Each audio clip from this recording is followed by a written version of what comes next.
Welcome to the meeting room at Global TV Talk Show, a broadcast service of globalbusinessnews.net. This episode from the meeting room of Global TV Talk Show is brought to you by The Bridge School, the accredited international online private school of choice, at bridgek12.org. Porch Light Rental and Destination Services. Reduce your renter lump sum or managed relocation costs. Visit them at porchlightrental.com. CubeMonk, featuring the world's first smart cube. Track your goods with our advanced GPS system. Welcome to the future of moving and relocation at cubemonk.com. Primestone Partners, featuring corporate, government, and developer housing solutions, as well as senior-level advisory services. Find them at primestonepartners.com. And by airs.com. With our full range of services, we can help design and manage your international relocation. Find us at airs.com. Insured Nomads provides protection and peace of mind with health insurance, travel insurance, group, or tailored insurance for the globally mobile. Visit us at insurednomads.com. And by International Auto Source. We are the vehicle experts for expats, featuring all major brands of automobiles with flexible solutions and financing. On the web at intlauto.com. This is Ed Cohen in San Diego, and this, again, is Global TV Talk Show, a news product of globalbusinessnews.net. We have a special program today that's meant to accelerate information exchange and connections between people who know of each other, but maybe not so connected. So here we are. This is the Global Meeting Room, as I'd like to call it. And I thank you, Chuck White, for being our guest again on the show. Roger Sorhagen and I have known each other a lifetime. Family history, ownership, Atlas Van Lines, I believe, and Crowfoot and Smith, I believe. Is that right? That's it. Yep. Yeah. Okay. And so now you're doing it with Dan Siracusa, and representing the ownership level. So we're going to get into that with you in just a second as we get into household goods. Jim Walsh and I have known each other equally a century or so, and it's nice to see you again. And Florida certainly looks good on you. Thank you. Happy to be here. So I've been watching your posts recently, on and off, about some of the difficult, actually not for you, because you can handle it all, all the packaging, the safety of shipping of complicated stuff, right? Sure, yeah. Okay, so we'll want to get into that with you, okay? Absolutely. And if it's clean and safe and stuff like that. Mm-hmm. Okay. So Diane Ayers and I have known each other also a very long time. I'm really happy to have you back on the show, and I look forward to your contributions from a rental management point of view, rental services. A lot of people would like to buy a home but can't, and so they're renting, and it's actually cheaper, of course, and better for what appears to be the coming surge of new U.S. transfers, rather than buying, unless they're going to go to some place that has a grid that works. So we're not talking about Texas here. Okay. We'll talk about other places. That's a joke. Okay. So Sandra Clary, thank you so much for taking your time. I know you're really busy. So tell us about this company you're with now, EDC. It does moving and things, but it's really not a relocation company, right? Correct. We're a technology company that focuses on solving, challenges that can be made better, whether through streamlining, smarter automations, those sorts of things that we all in our sleep dream about. Wow, I wish that could talk to that, or my people wouldn't actually have to spend a day calling everyone saying, here's the day that we're picking up your stuff. Wouldn't it be great if the system just automatically did that for you? So though we actually work in a lot of different industries, the one we're probably best known for is for all of our mover solutions within the moving and storage industry. So you'll often hear with me, I'm using the pronouns we and us when I mean the moving industry, because really in my brain, that's kind of how I think of ourselves. So Great. I'm glad to Thank be here you. and be part of the conversation. Thank you. So, Jack, in your view, I know you have a lot of views, but in your view, will direct management rather than RMC become more popular as we go forward this year? No, I don't believe so. I think that, and the reasons for that is there's too many people in the relocation industry that it's not their full-time job. Okay, the old model used to be, you know, it is my full-time job, but the old model was always you did relocation, that was your whole job, and that's what it is. But now there's a lot of consultants coming into organizations and looking at HR models. And one of those HR models is to outsource relocation as an automatic.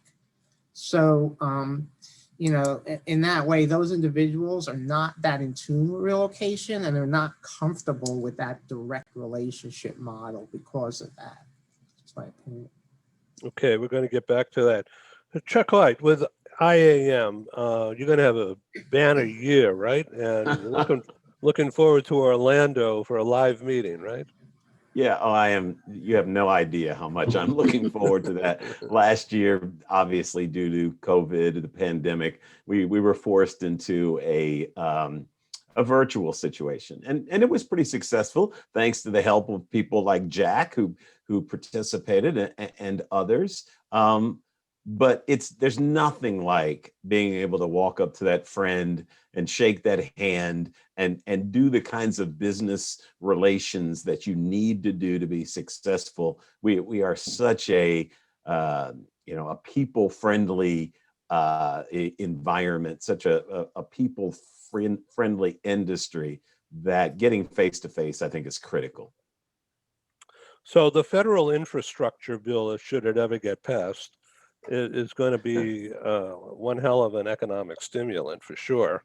Yep. And so something's going to come.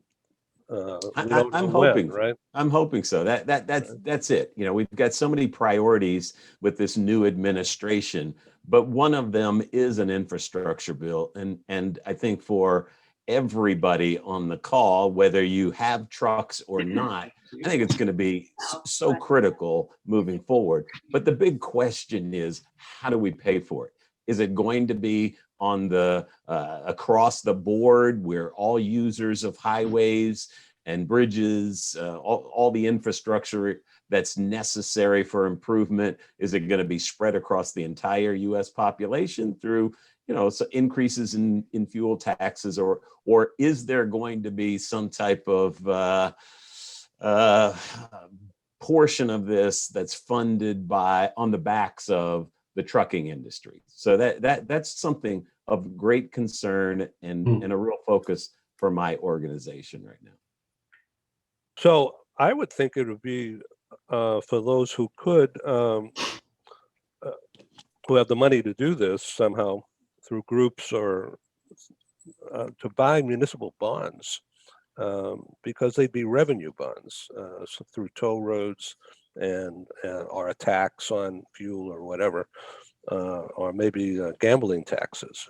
Everyone's going to gambling. Again, yeah, some of that is at the state level, but we're talking about the federal level here. And so I think all of those things come into play. I think there will be multiple funding resources for this. But again, I don't want it to be disproportionate to the trucking industry. Some within Congress have a feeling that it's better to put it onto entities that they believe utilize the roads more than the typical consumer, and so that there's a weighting, WEIGHT, on that should be more on the trucking side than the normal consumer. I just think that's a terrible road to go down, only because whatever costs are then pushed to the trucking side are going to have to come back at the consumer at some point to be able to pay for those extra costs. So be careful what you ask for. We're already starting to do some lobbying efforts to try to redirect some of the thinking. I think it needs to be spread across all users of our roads and infrastructure. Yeah, and Charles, just let me chime in for, from my perspective, being in trucking and household goods for all my life, it will be disproportionate unless somebody makes a right turn. Because I mean, these taxes, fuel taxes, road taxes, permits, so on and so forth, is a gigantic source of revenue for the federal and the state. And it's really based and always has been based disproportionately because of the wear and tear of, and rightfully so, the wear and tear of trucks going down the road and how it damages, the pavement and so on and so forth. But I'm sure that it will, it's going to continue the way it always has been. And you're right. The other side of that certainly will be, it's going to get passed on through rate increases and tariff increases and so on and so forth. So, be careful what we wish for is right. Yeah. And especially the trucking industry, which is already and traditionally, been weighted down so heavily. Yep. Shackled so much, in trying to make profits and so on and so forth. But I think that'll continue. Yep. So Roger, in your background of owner operations in the trucking business, what about self-driving and robots? Wow. Yeah, and you know what, Ed, I did a few years ago. I did a couple of presentations at ERC that talked about that, and that is definitely still moving forward. We see that more so in the Midwest or in areas where we can have vehicles go from point A to point B. And as it relates to household goods is a little more difficult because we don't bump docks like freight. So at the end of the day, we'll look at a driver who may be a co-pilot going from A to B, whether it's freight or household goods. But when we talk about deliveries into cities, we're still going to need more than likely someone behind the wheel to actually do that delivery, to the home in a city, suburb or whatever. So it's happening right now, autonomous trucking, but we're still going to need a driver at some time or another, to make that delivery. And for example, like San Diego or New York City, you're just not going to be able to do that, remotely. But Roger, can I just, but I guess the advantage to that, and I'm not sure where we are with that, the advantage to it is like the number of hours that drivers may drive, so is it less drivers that you may need? I mean, if there's a driver shortage, so I think there's advantages to that. You know what, Jack, I think that it's what's going to come down the road for us, and I support it completely because I think from a safety point of view, that technology that'll allow trucks to roll with a co-pilot, let's say, instead of someone behind the wheel, and some of the research that I did, clearly indicated that, just like pilots, they're there to monitor, they land, they take off, they're there to watch and to make sure everything functions right. They do a lot less work than they used to. And I think we're going to see truck drivers sitting in the right, in the right side of in the passenger seat, monitoring and watching the same way. And I think that the safety numbers, the amount of accidents and so on and so forth are going to be greatly reduced. So I'm for it. But I see that there's going to be a role change. I think that driver will still be needed, but it'll be in a different role than traditionally how we see them. So I would say household goods is such a different model, such a different niche than say freight all kinds. And I say that because on the freight side, as Roger's talked about, a lot of bumping docks. You drive from warehouse to warehouse, you bump up against the dock, whatever that delivery or pickup entails, then it happens there, and then there's onward movement.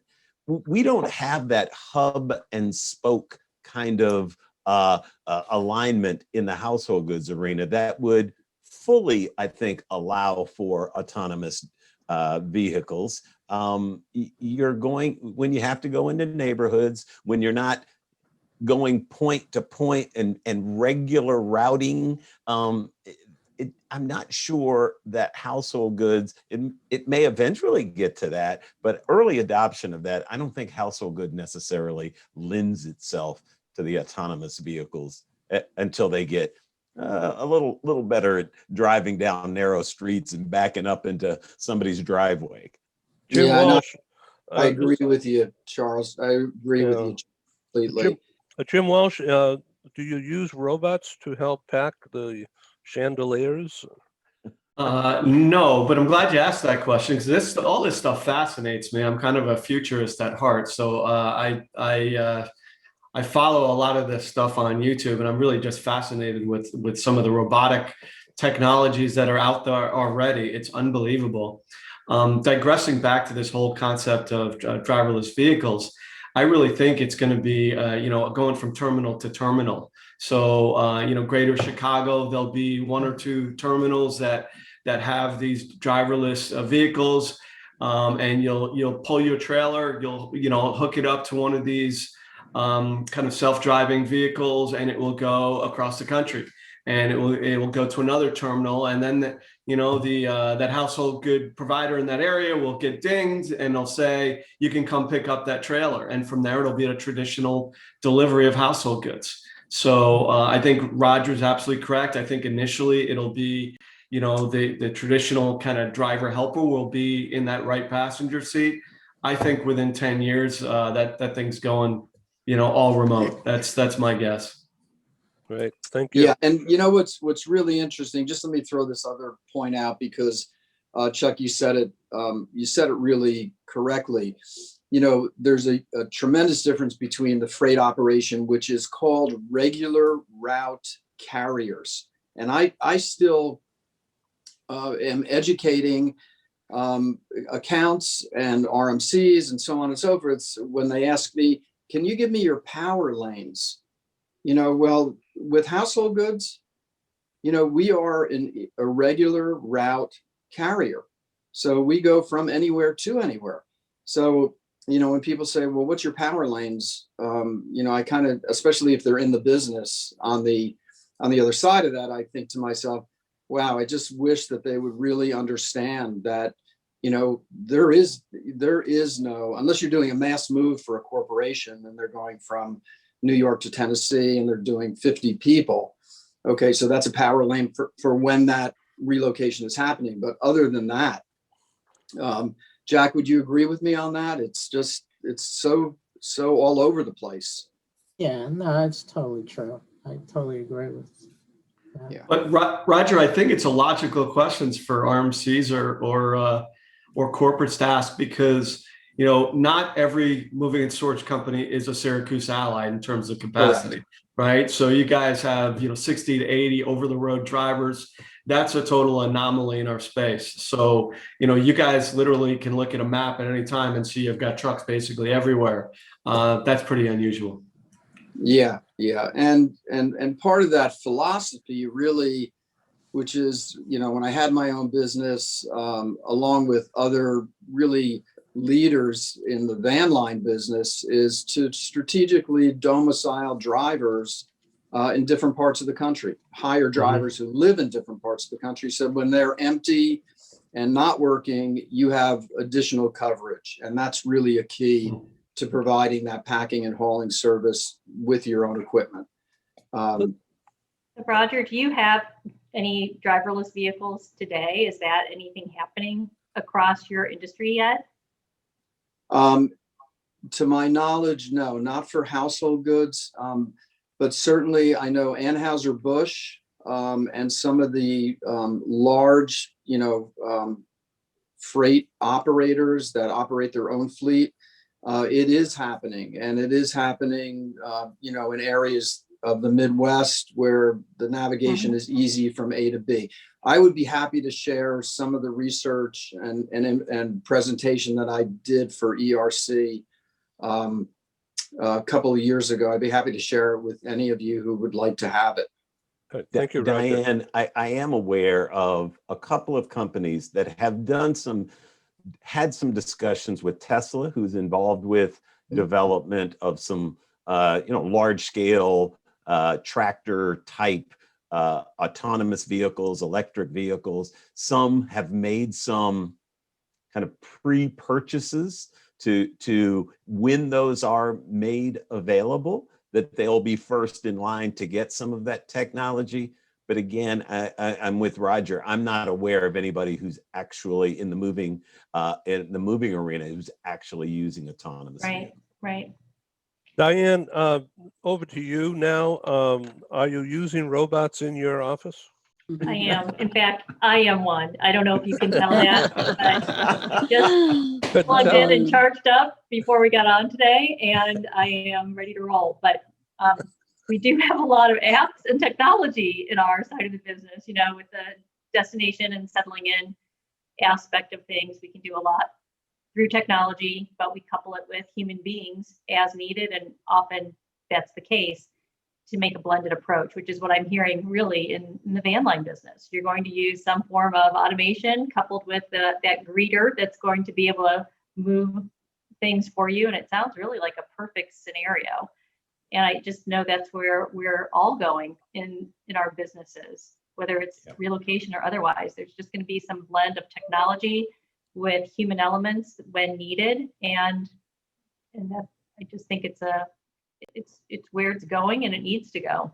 Yeah, I would refuse to accept that household goods can't do a lot of automation with my company that has robots that conduct surgery.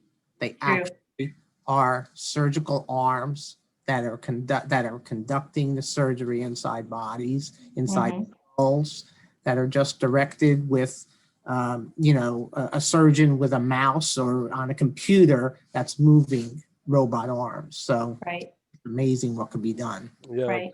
So Diane, are you, let's do a little deep dive here for a moment on rental relocation services. Why don't you just do a quick 30 seconds on what that actually means today?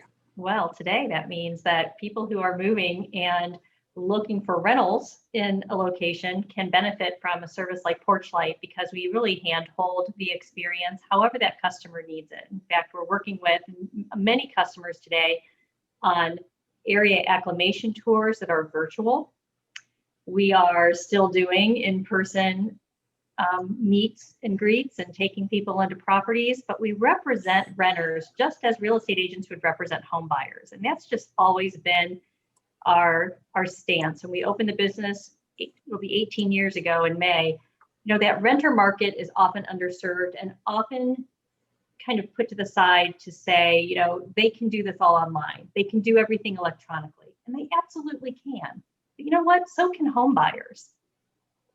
And so we keep telling ourselves that renters can do all of these things differently just because they're signing a lease. But the reality is they're moving to a new location, just like their home buyer counterparts.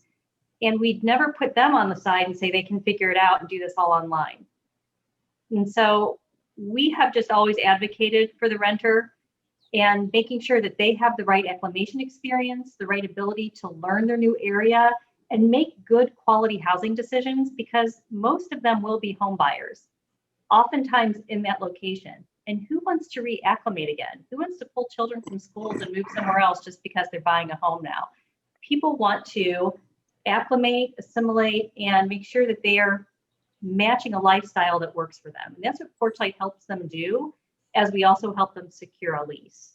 Chuck, and our job is to make that efficiently happen so that customers benefit from cost savings too. So Chuck, I want to get into domestic with you in just a moment. Sandra, you and I had this discussion the other day about the world we both have lived in, Right. of The relocation, hats we've worn. yeah, Right. relocation realty and all kinds of things, and RMCs. So what's your perspective as we look at for the post-COVID business scene? Well, I think one thing that this whole era has done for us, which isn't to say that it's over, it continues to evolve, but I think one thing that this whole era has done is it has certainly jump-started certain things that probably, companies needed to revisit anyway, whether it's in, different things with their employee base, whether it's within their logistics, all sorts of things, right?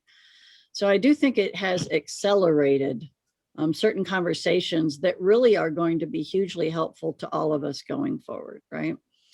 And then when you start, like even the conversation about, gee, what if we start using automated, autonomous drivers, and if they're going hub to hub, which I think is absolutely probably right on, Roger, right? So if they're going hub to hub, just to at least take advantage of where they can, I sit here with my technologist hat on, as well as my old relo hat on, and I think, wow, all the more reason why you have to have really smart technology that's helping you, not taking the place of what you do. But if you're still sitting there with a pencil and paper trying to do your dispatching, right, or trying to do all that stuff, it's going to eat you alive. And you do that times, 100 or 1,000 of all the processes you do. And, I know Diane uses some smart things within her shop.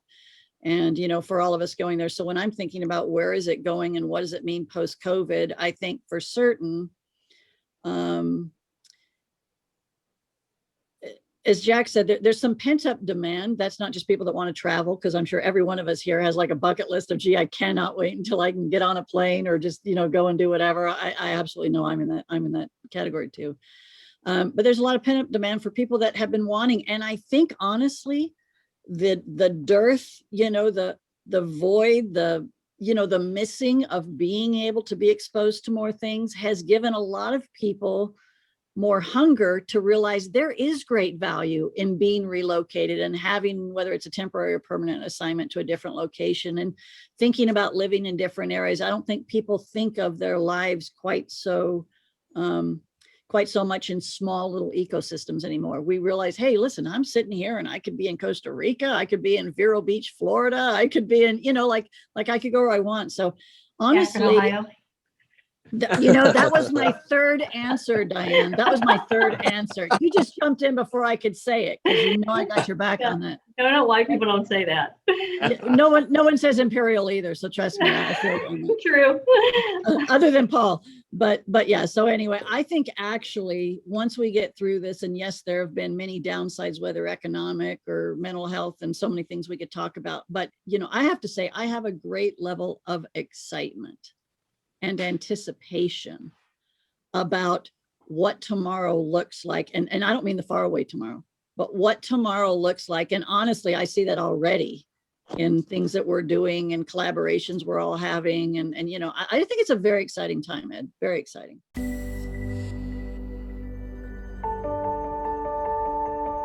Something that's really neat is that the Bridge School partners with various organizations to provide learning for their students. For example, we partner with a major ballet company, and we are able to enroll several of their students into our school. So now not only is the student able to participate in a school and have a seamless transition while they're very active in their ballet career, but now they have other dancers that are with them that are doing some of the same courses. So it's almost becoming a camaraderie where they're taking similar courses, they're working together on their ballet, and really being able to form this great partnership with these organizations to provide a needed service. A lot of times there are student athletes who will spend hours and hours at the gym or at the basketball courts, wherever it is. And if they're attending a traditional school, they're in school from 8 to 3. They get a quick snack, and then they're at the gym for 3 to 4 hours in the evening. Coming to us and having that partnership, they're able to break that up throughout the day. They can have a morning practice, get some schooling in, have an afternoon practice, finish their schooling in the evening. So there's that flexibility. And additionally, if there are tournaments or performances, it's fantastic because if there's a week where they have shows straight through, they can take that week off of learning and then pick back up when they're done. So it offers this great flexibility. And for the program owners of these sports leagues, it is a win-win situation for them because they see this need. They see this need that their students need to make sure that they are obtaining the grades necessary to be successful adults in our country and in other countries. But it provides them an environment where they can be successful at both.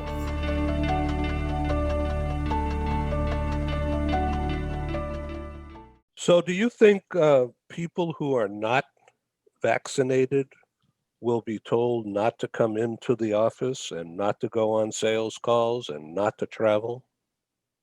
I love it when I get to give an opinion on something I'm entirely not qualified to give an opinion on. So I'm going to give a really good one, okay? Unfortunately or fortunately, it depends. Now, and I'm saying that actually from an experience base, just to say I've got family members all over the place, right? I see that there are areas right now, right when you think and everybody's thinking lockdown and be careful and we don't have the vaccine yet. And, when I talk to my family in Oklahoma, honestly, they're going to restaurants, they're going and meeting. You talk to family and, as you know, I've got family right there in deeply Southern California with, in a couple of the hotspot areas right on the border. And, those people are not leaving their house.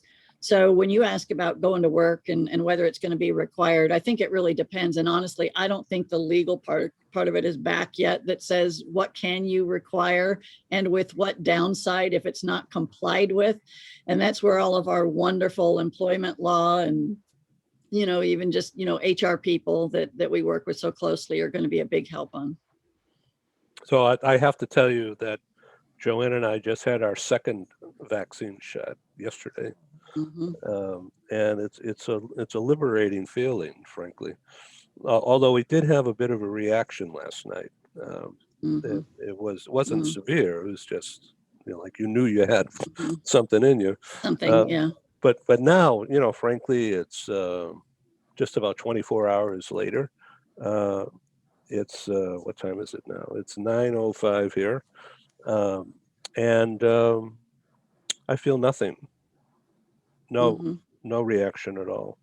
Well, and the jury's still out a little bit on the longevity of things and what that really means, not to mention what it means when those around you have not yet had their first or even their second shot, right? So, there's a lot happening there. And I do think that guidance is needed from employers and from people that employ services just because on their own, it's just a little too helter-skelter, which isn't to say I have an opinion of what the answer needs to be. But I do think that this is where people like Jack and, others are probably being sought after very strongly within their companies to say, in general, what do we think we could do? And especially somebody that's looking at global mobility, goodness gracious, depending on where you're hoping to live and work, you can actually get into some huge fines if you're not thinking of it the way they are. So yeah, Chuck, let's talk about IAM and sure. Your drive, your business objective to grow the domestic membership. Yeah, and I'd like to help you do that. Well, thank you, Ed. You're going to be my head recruiter, I think. Yeah, so use this as a megaphone here. Sure, thank you. So it's been an interesting year at IAM, not just from the pandemic perspective, but in the spring, there was a lot of discussion with what was at the time the other major moving and storage entity in the space, the American Moving and Storage Association, AMSA, and they were looking at the potentiality of a merger. And they looked at two organizations, the American Trucking Association and IAM. And so we spent a lot of time in discussions with AMSA, doing presentations and proposals to them about bringing the two organizations together.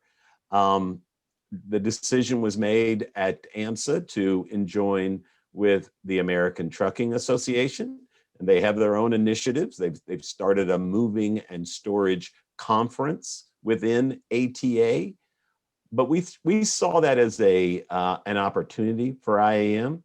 IAM has about 2,200 member companies that are operating in the moving and mobility space, but 3/4 of those members are outside the US. We're headquartered in the US.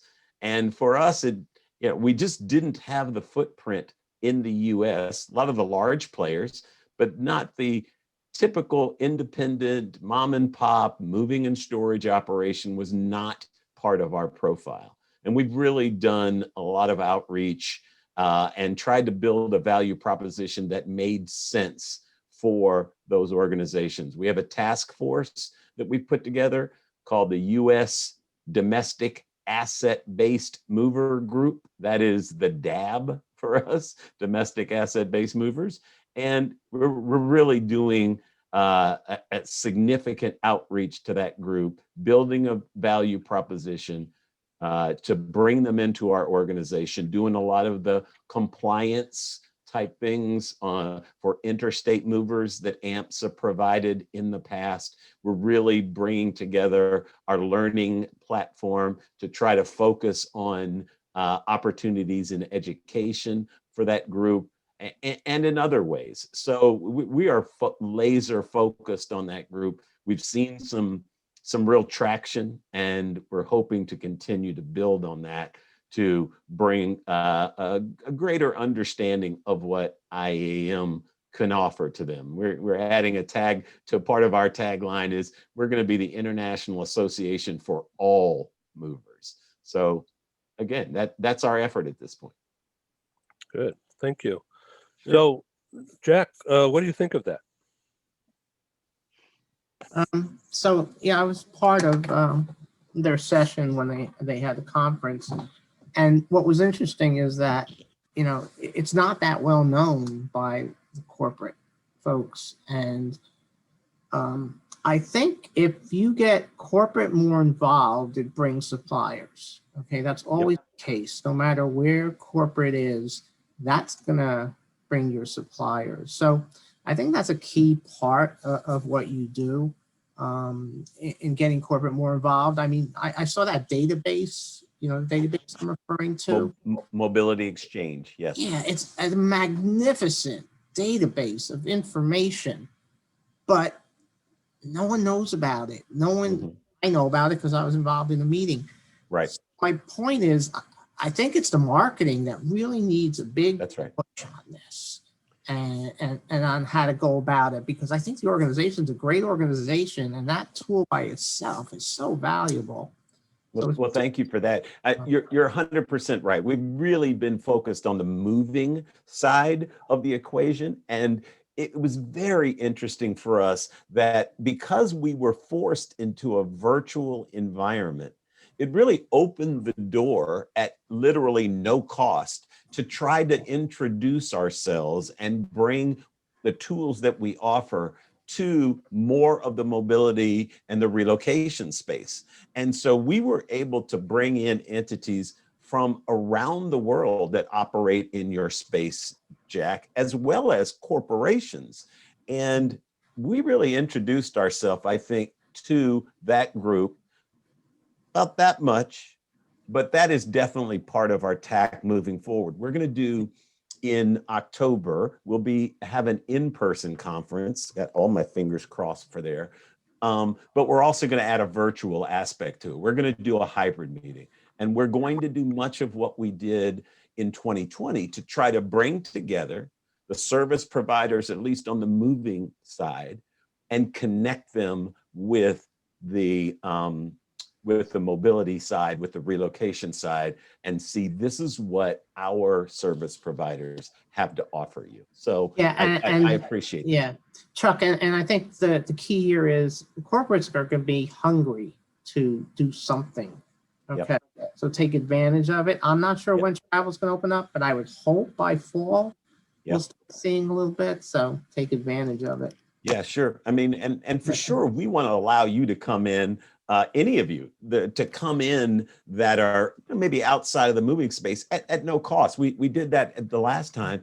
The idea that you said, if you bring the people with the business to the conference, the others will follow. There's no question about it. So it's a win-win for us, and I hope that's true for those in the relocation arena as well. Hey, Chuck, I think that's a really great strategy, and I hope you can pull it off. And I think, Jack, your comment of, bring corporate and everything else will kind of fall into place makes a ton of sense. Yep.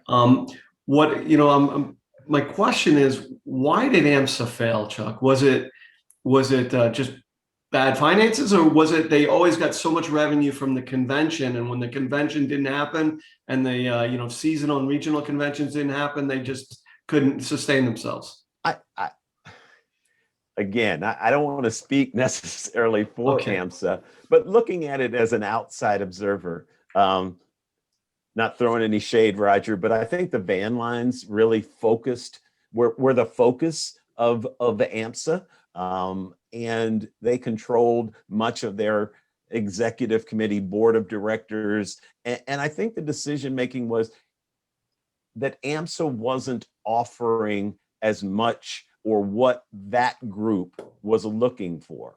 And I believe I had these discussions with the leaders at Unigroup, at Serva, at Atlas, and all of them were really looking at what the American Trucking Association could bring them on the advocacy side, on the government relations side. And there's no question that is a huge machine at the American Trucking Association, and they offer that as well. I would say, we don't have at IAM that huge budget on the government relations side, but we have our niche, and it's more focused on the moving and storage aspect.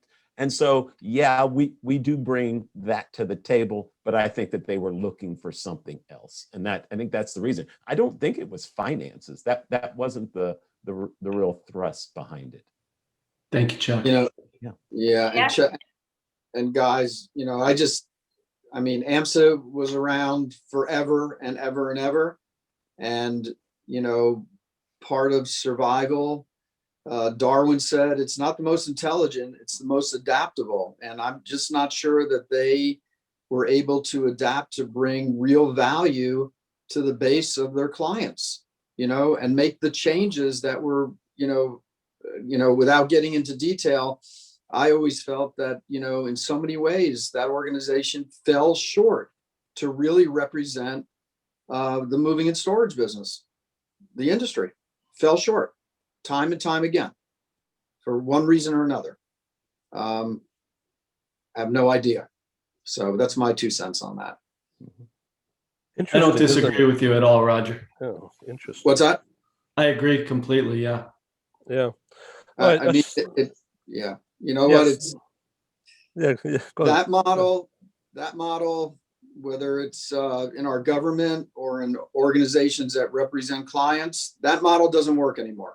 It just doesn't work. We need people to make changes to make it happen for, the sheep in the field, the horses in the field, the people that are doing the work, like all of us. And I think now we're all so astute now with online learning, right? So there needs to be tremendous value if you're going to get on a plane, fly across the country, and spend 3 to 5 days in a hotel. You need to be able to justify that expense. And obviously, the networking, as Chuck mentioned earlier, is critical. But there needs to be value in what you learned. That's what I was going to ask. As a corporate attendee, Jack or Chuck, as you have corporates come in, what are like some key value propositions for them? Well, again, the networking we thought, but and this is really our first venture into that arena was in the virtual, and I thought it was successful. But what we provided was a chance for the networking to bring panels of those from the relocation space to talk about what their needs, what they are looking for in service providers, and have the service providers be able to hear that and address those concerns, et cetera, so that we get that two-way dialogue between either the corporate or the RMC and service providers. The other thing that I'm sorry. No, I just said the other thing that we did is we also started to bring in what we thought were some opportunities for corporate / RMCs only to open up dialogue on what their common issues were, what their problems were, what they were facing, and kind of close the door on the supplier side to be able to have that dialogue take place. Now, I say to all companies that are doing exactly something like you're doing, Charles, or something new, is to make sure that you have an advisory council that includes those individuals that you're trying to get to. Okay, Right. Sit in your own companies and say, I know best, because most of the time you guess wrong, okay? And I think it's so important, not just in your company, but any startup companies ever, to, instead of working in their small groups, get those individuals that can tell it like it is. So you're not wasting your time. Be careful what you ask for, Jack, because Jack there may be an arm there. reaching across the table Jack will to say, be there. I'm always available and I enjoy doing it. So okay. Jack will be there. Yeah. Okay. Yeah, Jim, you hear that? Sandra, when you and I talked last week, it was about the times we both were involved in residential real estate relocation and how all that's changed. And, yeah. And so do you see applications to the moving and storage side of things? You know, it's a great question. And I would say yes, even like if you look on the most base level, you know, back in the day when we wore gold jackets, right? You know, I'm dating myself. So when I first got my real estate license out in California, the very first shop I hung a license with was a C21 in San Luis Obispo, for those of you who know the Central Coast. But, you know, back then it really felt like these were all, you know, kind of family businesses, which, by the way, is one of the things I love about moving and storage when, you know, you see generations of people that, you know, it's not a job to them. And it's not just a career, it's a legacy, right? It's a legacy of, you know, gee, my grandpa did this or my so-and-so. And I love that about just this whole industry. But, you know, one of the things I saw back then on the real estate side was that in a lot of those shops, it meant that in addition to the wonderful legacy they brought, sometimes there was a, hey, but this is the way we've always done it, you know, all those normal cliches that we would talk about. So, you know, perhaps there are some similarities, but, you know, at the same time, you know, people in this industry, you know, within moving and storage, are, you know, they're so smart, right? And they get that, and they look right and they look left and they see other things that are happening. So really it's they who are reaching out and saying, hey, I think I need something different than my pencil and my legal pad, or, hey, I even need something different than my Excel spreadsheet, right? You know, or, hey, you know, I'm wondering, how can I start bringing additional channels of business in? I mean, like, so you're starting to hear a lot of really great business talk. You know, you're talking about diversifying, you're talking about the opportunity cost of what you are, you know, investing your time and your, you know, money and your energies into, and what that means you're not doing. And so, you know, I would say from back in the day, Ed, you know, it had that similar feel of being in a lot of ways, a lot of very family and a lot of very kind of, you can absolutely connect the dots, like none of those quantum leaps of, you know, one day they did it this way and then there was a quantum leap. But I love what I'm seeing. And, you know, to your point, Jack, about goodness, you always need to have the expertise on an advisory council before you move forward, you know. And I will say that's one of the things I love about, you know, EDC is that, you know, on any project we're working on, I'll guarantee you, we've got an advisory council that was usually people that first came to us and knocked on the door. Hey, you know, can you do this? Hey, can you help us with this? But, you know, it has served us very well because, to your point, you do get people that are coming in there. And so when you start saying, what are some of the similarities and the differences between some of those industries and the trends, I think there's so much great collaboration going on around whether global mobility, you know, RMCs, about just, you know, travel and employment law and regulations in general. And then, of course, for those of us that support, those important industries. And so it's the collaboration that is giving us now these quantum leaps, rather than necessarily just A to B to C. We're going from A to Q to, double T, and I know that for many of us on this call, that's kind of what gets us up in the morning. That is very exciting. Yeah, and what's interesting is that we all say we need that personal touch, and I get it. And there's automation that's needed also.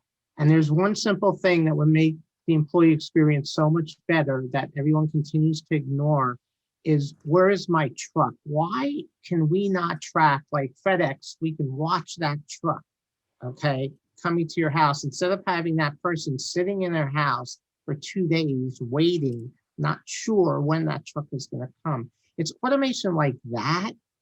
And we know it's out there because FedEx has it. Absolutely. But we're actually talking to a company now about working that into hours for all of our customers, and it's something we've been talking to them for a few months. Just had another meeting on it 2 weeks ago in trying out both in a big way, like where's my crate, versus hey, where's my item, versus where's my truck, even if it's sailing across the ocean where normal GPS doesn't work. And so we agree with you, Jack, but you're exactly right. Technology, now I'm a gadget person, so I do like gadgets, but technology, just like anything, a process or anything, a company, technology is only great when it's bringing a true felt value benefit. And it's not about less humanization. It's not about less personalization, but like in my mind, it's about, okay, what are the things we can do that just either alleviate stress, which is exactly the situation you're talking about, or that allow my wonderful people, you think about all your great staffs, right? All the wonderful things they could be doing if they actually got to actually have those wonderful touch kind of phone calls. But what are they doing instead? I talked to a company the other day where whenever they do, let's say, set up their schedule, they do have a person who spends an entire day just calling and leaving voicemails on people's machines to say, this is what time you pack up. This is what time you pack out. This is what time you pack out. I mean, an entire day of a wonderful person who, by the way, is doing a wonderful job doing that. But again, the opportunity cost of what could that person be doing in your shop to engender greater loyalty from your customers, to just, I know that I've always been that person. I like to randomly just call, my clients, whether it's when I was on the account management side, in another industry or what, because people forever, and I'm sure you find the same thing, oh, it was such a small issue, I didn't want to mention it to you, right? But when you do make that touch, you find out really important things that are very impactful for them. And if you're smart, you extrapolate from that and say, I've heard that from 3 people. I think we're going to call this a trend now. So what can we build into our tech or our process or whatever in order to not even have that have to be a question? So, I agree with you both. And I think the use of technology is critical to build the efficiencies that companies need to be able to give that more human touch. But the example that you used, Jack, scares me just a bit because of a few things. Cost, because stop. Let me just answer that, okay? Okay. Who said that we won't pay for it? No, that's not what I said. Why is there this assumption in the mobility industry, and this is how the mobility trucking industry got in trouble and had to do this 10% increase, is because everyone's afraid to increase prices according to what your needs are. Mm-hmm. So blame the corporations for that, Chuck, and I don't buy that. No. And let me throw something in real quick. So Allied has a technology platform called Globalcom. Now, Globalcom focuses on international. It can be accessed through a mobile app, and it literally allows the transferee to see what's happening with the shipment, where it is on the seas, what container, what sea container it is. It's a fabulous international. It was mostly developed for international corporate. And that right now is being segued into a domestic finger, where it's going to be able to be accessed for both domestic as well as international.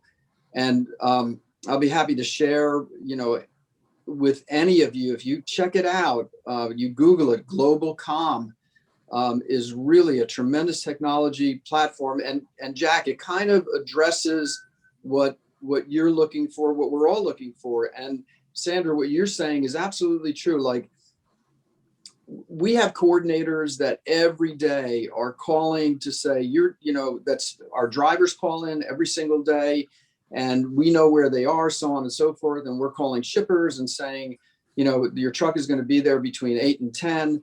But that function could be on a domestic basis, certainly on an app where they could see where is the truck. Charles, I didn't mean to cut you off. Let Charles. No. I completely understand, and I'm with Roger. And I'm a technology guy, and I can talk about a number of initiatives that our organization is looking at its standardization across our industry. To then, once standardization is built, then it's limitless what we're going to be able to do with technology and the transfer of information. So that's a huge initiative. But we always in our industry get equated to, well, FedEx and UPS does it. Why don't you do it? And the heart of it for me, and I think you're right, Roger, on the international side, it pretty much is a point-to-point process. And Correct. Where am I in that chain is something we need to provide to the transferee, to the relocation management company, to the corporation at a moment's notice. No question about it. But domestic is just a teeny bit different. So it's a cautionary tale for me, only that when I see I'm moving from Virginia, where I am, to California, and my shipment goes on a truck that may not be that full truck, and I'm looking at that truck head away from where it's supposed to be going for me, and it's heading to New England for a pickup before it goes to California, or it's going to Minnesota. That goes to the technology. But see, that's where it's unethical not to do it. Okay, you're hiding something from an employee. That's Norm's responsibility to explain. Yeah, that's right. This is going to happen. Okay, that's right. So for you to just hide it is unethical. I don't think we're hiding it. I don't mean, well, you're saying that you're going to get a bad situation, but you're not implementing. You got to explain it. They have to explain. I can tell you that a lot of your frustrations with our industry, I've completely experienced for the last 25 years, and the waste of everyone's time associated with calls from a shipper to their HR saying the truck never arrived, or calling the moving company who then call. I mean, it's ridiculous. So for my space, we serve the space domestically. We've come out with a mobile application, and we released it to our service network just recently. And it does a lot of the things that you're hopefully will correct a lot of those things related to service providers en route. You can see the picture of the service provider. You can see their how many jobs they've done for us. There's a picture of them. It identifies they've been background checked. It shows we score all our service providers, scale of 1 to 5. It shows their current national scoring. So a lot of that functionality, frankly, we borrowed from companies like Yelp and Angie's List, and we incorporated that all into our app. All like digital signature copies and images and all that stuff is all automatically uploaded. And we've got APIs with all our clients. So the sharing of that information is going to be seamless and amazing. And our providers that will use this is what I think the best thing about perhaps the whole thing is our providers will no longer need to send us any paperwork or documentation, because we have service arrangements in our system in terms of standards and quality, and all they need to do is use the app, and it literally creates the invoice for both our client, but then it creates the invoice for our service provider as well. And so they're going to have a lot less office time. So we're really excited about that. Oh, congratulations, Jim. I know you spent a lot of time and money in that development. Diane, And everybody, we need to come to a close. But before we do that, so Diane, your company, if I understand it correctly, is all about, especially now, personal, hands-on, clean and safe delivery of services of people moving into a residence and getting their life together. So we come full circle here in this discussion of shooting the breeze about today's business. So just summarize exactly what you're doing now. I mean, we've talked about all this application stuff, but your side of it is still hands-on. Well, our side of it has evolved immensely over the last decade. We've gone from, we have, online COD services for transferees, so they can choose to just have phone consultations. They can have listings qualified and sent. They can piece this however they need to get the job done if they're paying for it themselves. We have traditional services, and we have hybrid services where you can mix in apps and have so much done through technology and couple it with people as you need it. So we have just completed this service diagram for one of our clients that's looking at how do we do these things better, differently. And there are companies out there charging hourly. There are companies out there charging bundles. So we are going through that same evolution as all of you are in what you can do differently for people. But that's where we're at. We literally can do as little as, connect you to the right rental listings based on your criteria, to support you when you have credit issues, which a number of people do, believe it or not, and that's only increasing after COVID and layoffs. We have bankruptcies coming through now because somebody's spouse was laid off and this person's hired and relocating. And so an app can't help you with that. Technology can't fix those things. And so you have to be nimble and agile enough to be available to meet the customer where they're at. And if that means they want more hands-off in technology, we can offer it. If they need more hands-on because they are hitting their head against the wall because no one's accepting their applications and they're spending a lot of money placing them just to get no's, we need intervention there to help people get their pets accepted, overcome the credit issues, or frankly, just save them time, which is what this is all about to begin with. Help them really acclimate well, save you time, and get the job done. But I want to go back to something that Jack indicated earlier about, why do we think companies won't spend the money on these things? And it's because of the conversations that come back to us as a supplier. And I know in the household good industry, you have more direct connections to corporate buyers. But in my industry, when you get into the destination service category, I am very much interacting with RMCs. And I know I'm not alone in that.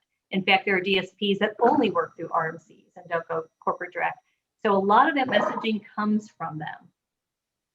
And what they're saying indirectly is that we don't want to sell this. We don't want to go back to our customer and ask for more money.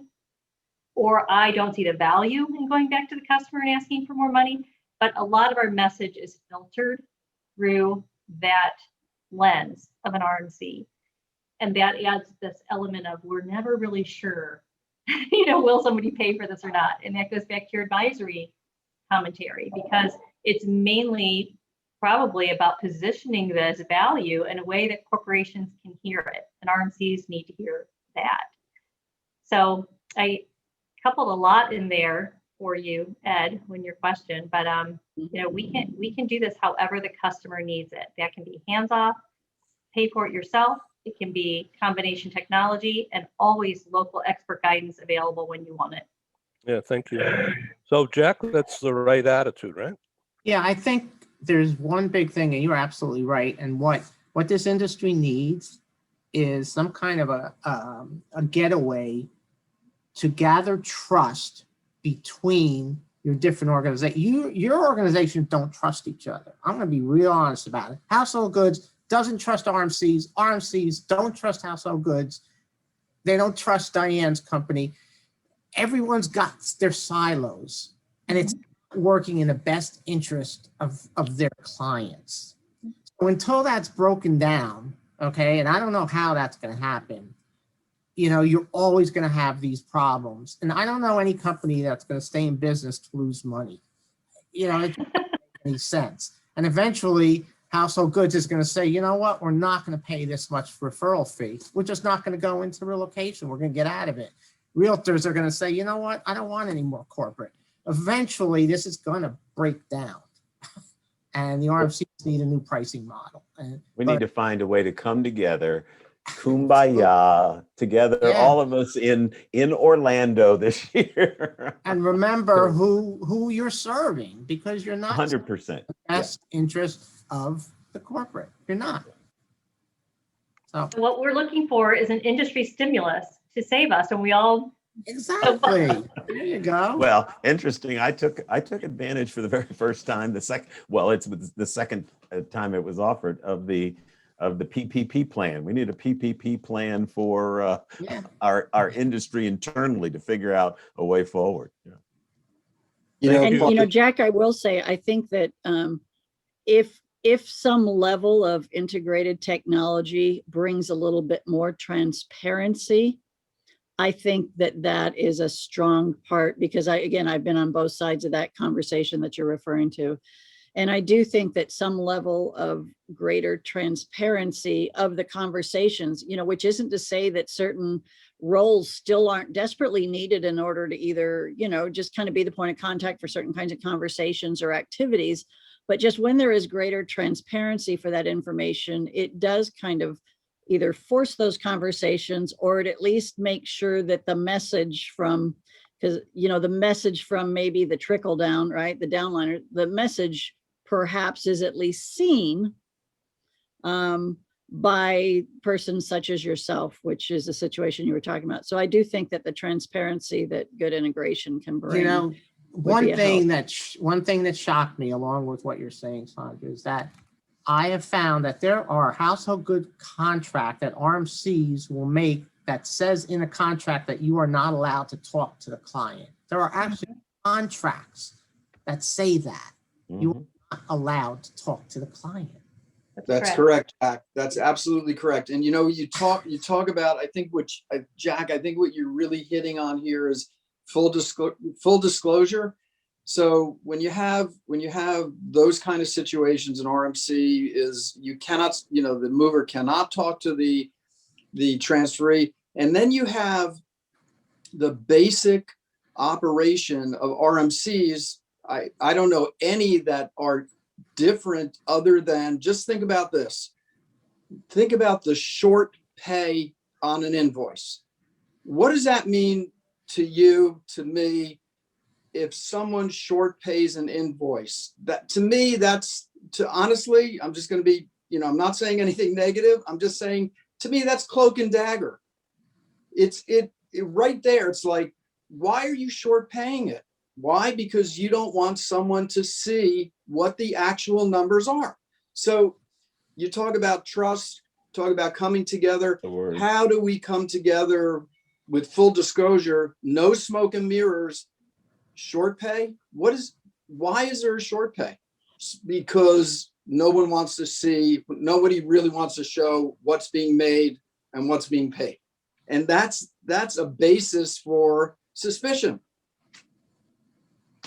Well, I think the word you use, trust, again, somehow or other, we've got to find ways to bring all these interested parties together and operate in an open, transparent way, so that we do build trust. Did I just lose any business?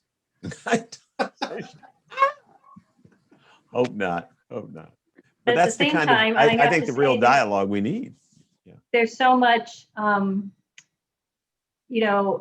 there are so many requirements put on all of the suppliers through the RMC. The RMC signs the contract with the employer, the corporate, and then they have to adhere to that contract with all the IT security measures that are required today.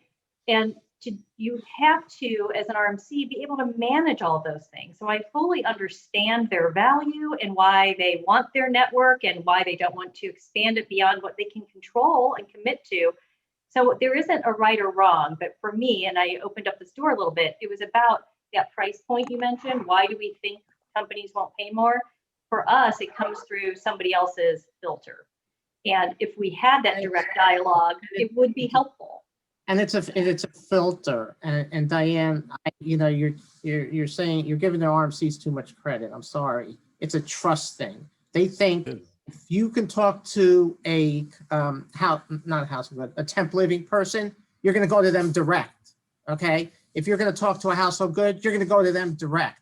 That's the reason. Okay. Yeah, It's not 100%. because of systems. I totally understand what you're saying, but the real reason is revenue driven.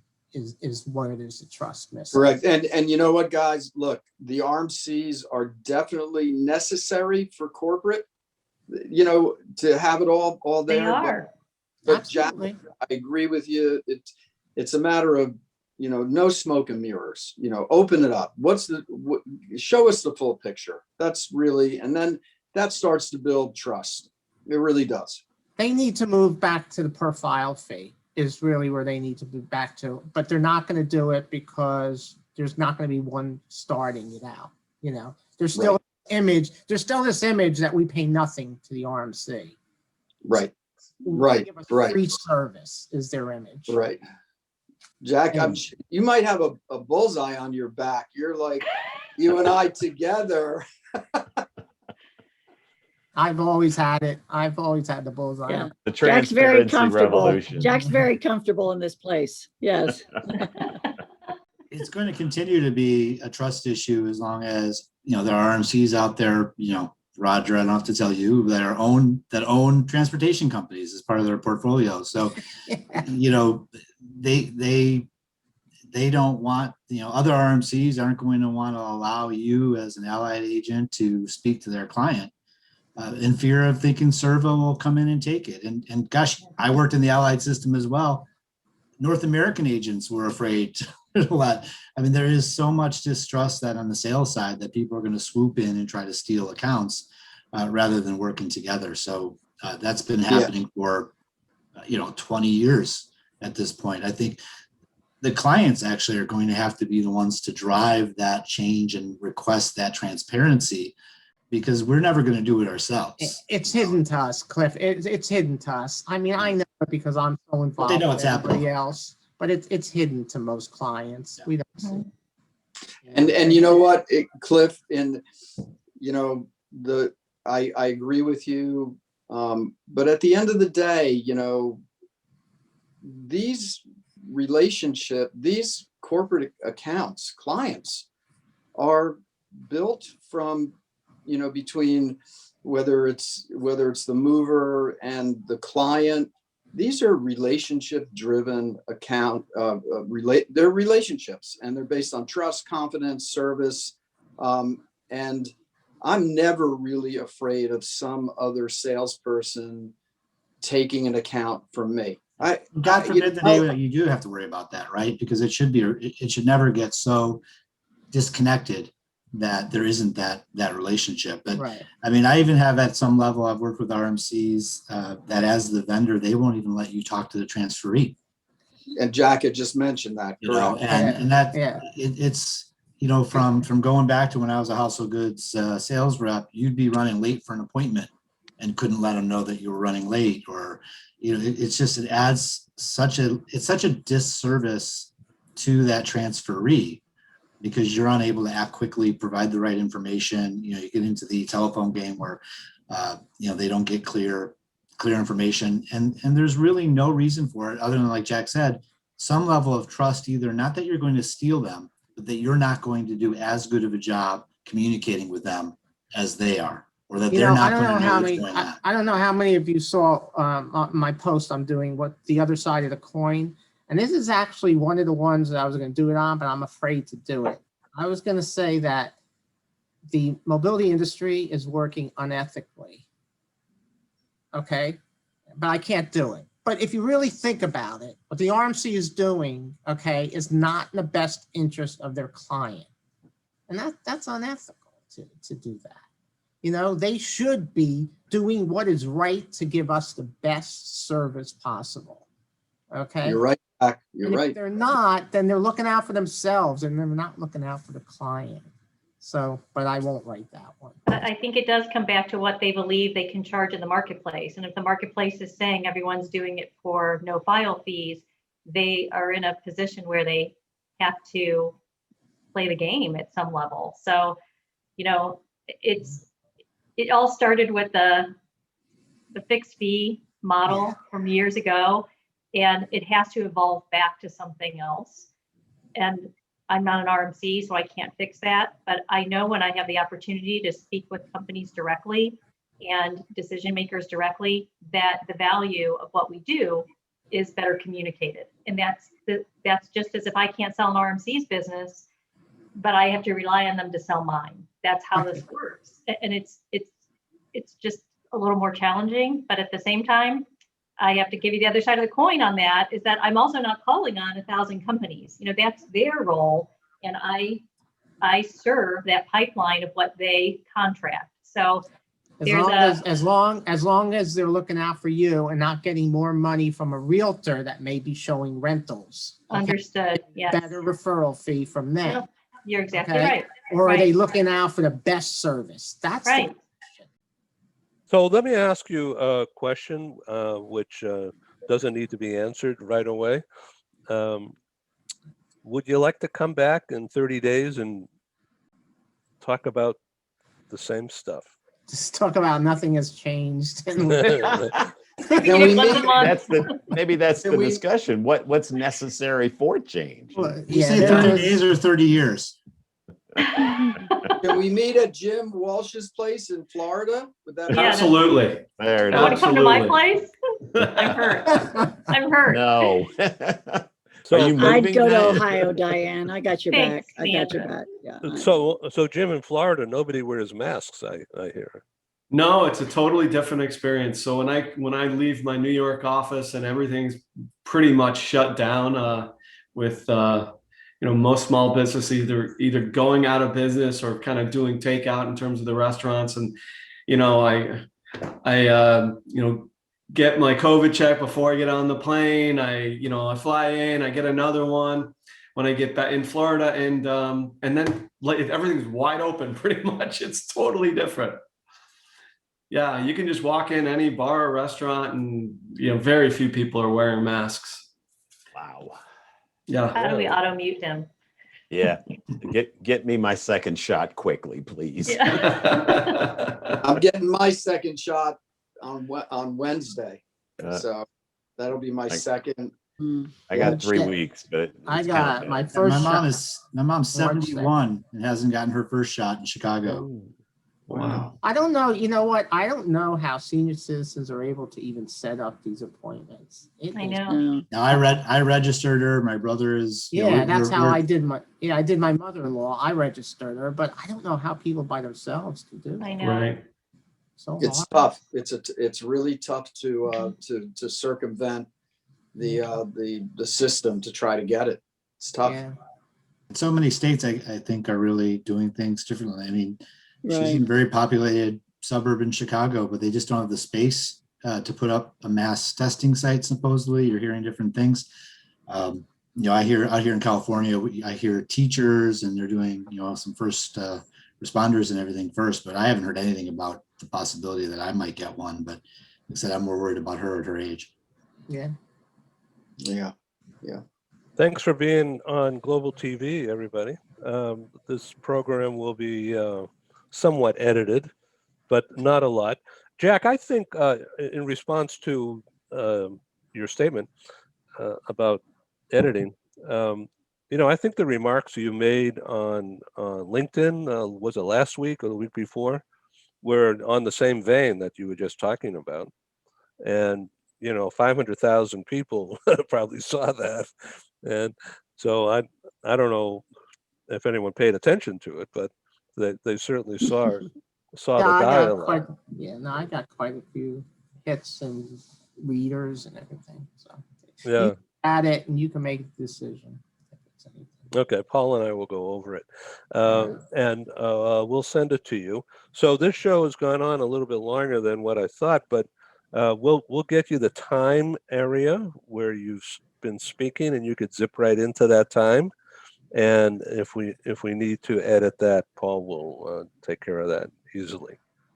So Ed, since we're over time, do we bill you direct or your producer? You know, it's a law against paying for registration on my shows, but we do have Free airways. we do have advertisers who are very, very willing to shell out some bucks in order to have me do these programs, and I'm grateful. And thankfully, that number of advertisers is going to double in the next 60 days. Wow. And Congratulations. yeah, I'm going to be able to pay some bills. So All right. Buy some tacos out there in San Diego.